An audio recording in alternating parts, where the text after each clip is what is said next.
ශාසනික කටයුතු කිහිපයක් සිදු වුණ පොය දවස. ඒ වගේම තමයි සංවේගීය ධනවන කරුණු මේ පොය ආශ්‍රිතව සිද්ධ වෙලා තියෙනවා.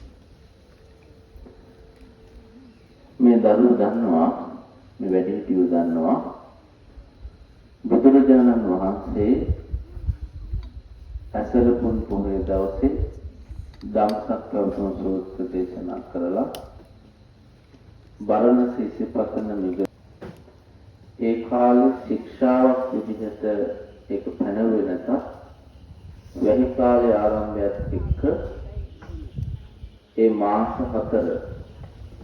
4ක කාල සංගුහිත කිරීම පිළිවෙලකට සකස් කිරීම.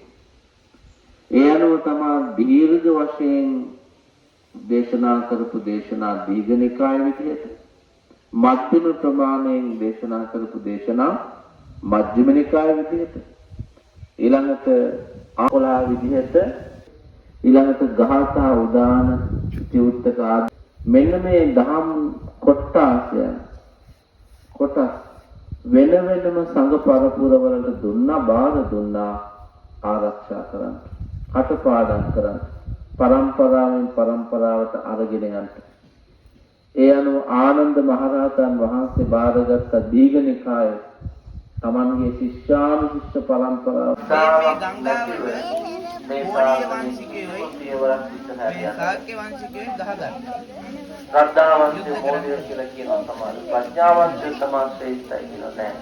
යුද්ධ කරන්න හදද්දී ශ්‍රද්ධාව තමයි බුදුරජාණන් වහන්සේ දැන් ඇවිල්ලා ධර්මයේ දේශනා කරනවා. හැබැයි ශ්‍රද්ධාව ඇති කර ගැනීමට යම් ප්‍රඥාවක් තියෙන්න ඕනේ.